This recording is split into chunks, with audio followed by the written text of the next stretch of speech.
Nak tarik itu na cincin tak. Cincin kau itu. Ndak mau keluar bu, nak kasih sabun.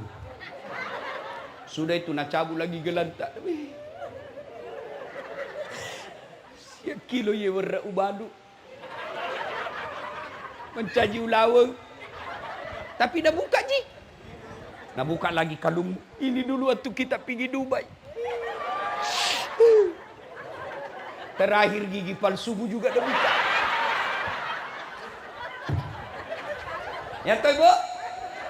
Nah simpan di lemari.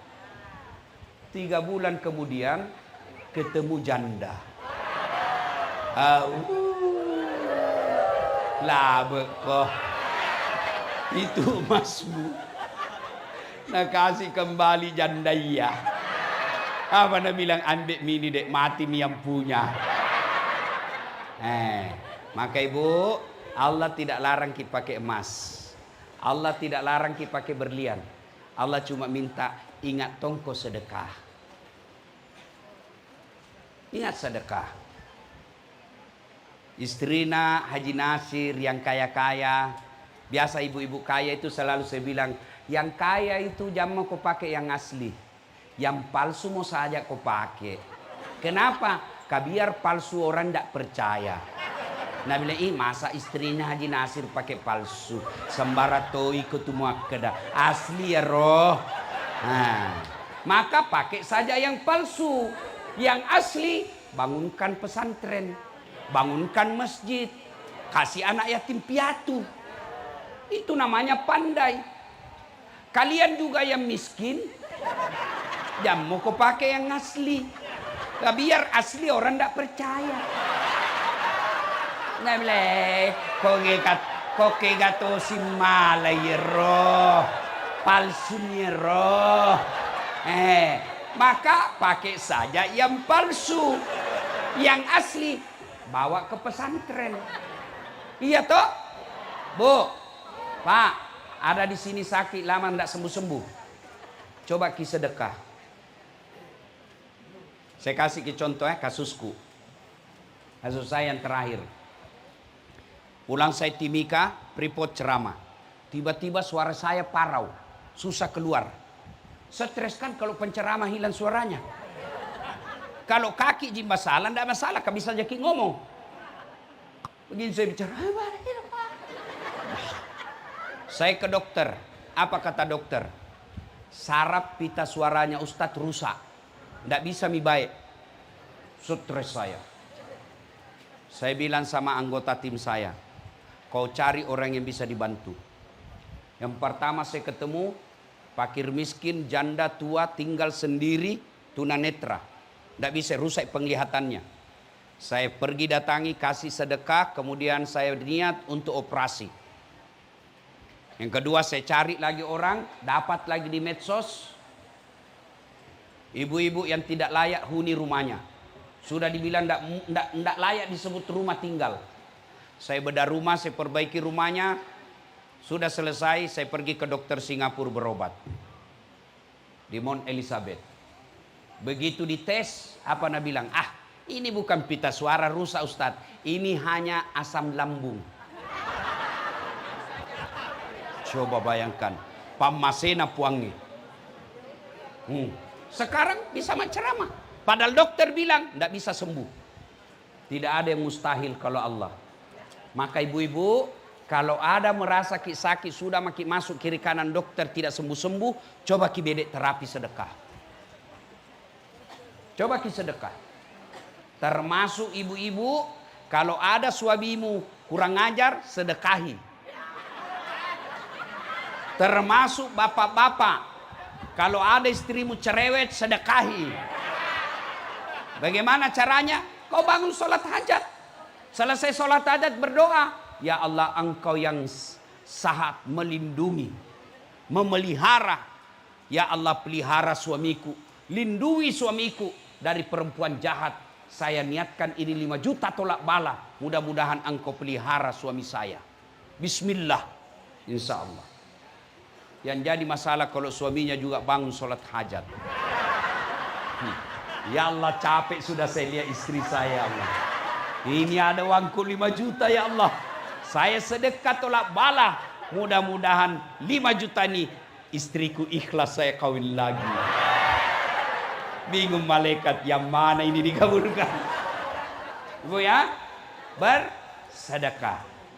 Nah, kalau dia dikasih nikmat oleh Allah, dia tidak sholat, dan dia tidak mau bersyukur dengan berkurban dan bersedekah, maka apa ayat yang ketiga? Fasalli li rabbika wanhar. Walani pamaseku, kau lepas dari kasih sayangku. Uangmu banyak tapi penyakitmu kumpul. Rumahmu mewah tapi tidak bisa kau nikmati. Anakmu banyak tapi kurang ngajar. Duitmu banyak tapi penyakit bertumpuk. Bahkan bisa jadi kamu mati dalam kekafiran. Itu baru di dunia, apalagi kalau di akhirat. Maka agar kita termasuk orang-orang yang pandai bersyukur, nah panggil Ki Haji Nasir. Datang Ki pengajian seperti ini. Mudah-mudahan selesai dengar pengajian ada perbaikan, dan kita bermohon kepada Allah, mudah-mudahan ada ilmu dan bisa diamalkan dalam kehidupan sehari-hari. 1, 2. Ini ada kuenya orang Bugis. Apa namanya ini? Apa namanya nih? Berongko. Ini kepanjangannya Baraku Mato Laudoko. Artinya saya bungkus diriku sendiri. Apa ini Bu? Terbuat dari apa ini bungkusnya? Apa? Daun. Apa isinya? Pisang. Itu maknanya orang Bugis. Apa yang ada di hatinya, itu yang diucapkan, itu yang dilakukan. Tarwada, tarogau. Bukan munafik. Apa itu munafik? Lengi ni pau, letoi na pigau, letoi na bicara. Itulah kita orang Bugis. Ada disebut bahasa hati. Etok namanya. Etok hati. Bahasa mulut, etek namanya. Etek na adai. Bahasa pantat, etuk namanya. Ya, etok, etek, etuk. Apa maknanya Ustaz? Engkau tahu, etek na pada etok na atinna. Soroga tawamu.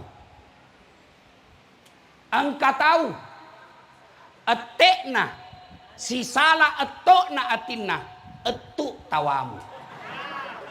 Kamu tidak lebih mulia dari kentut. Saya berharap saudara-saudara KKSS jangan tinggalkan tarwada tarogau. Itu yang membuat kita orang Sulawesi dihormati di mana-mana. Karena kita tarwada tarogau. Pak Wagub, mungkin Bapak tidak menyadari, dan kita juga orang Sulawesi kurang menyadari. Lihat rumah makannya orang Sulawesi. Semua dapurnya di depan. Coto di depan.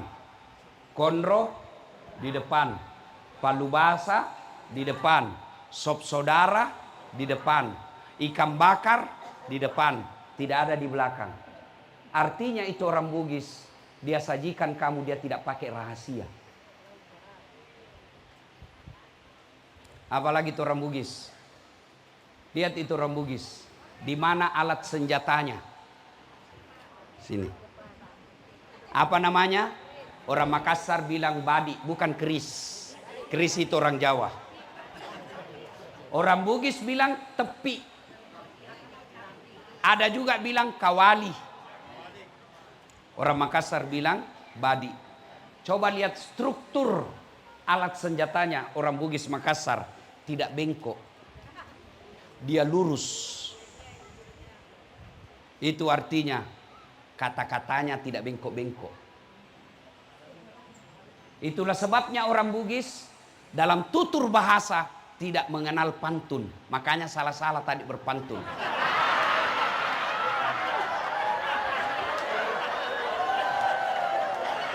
Yang mengenal pantun itu hanya di Pulau Kalimantan, Pulau Sumatera, Pulau Jawa. Orang Bugis tidak berpantun.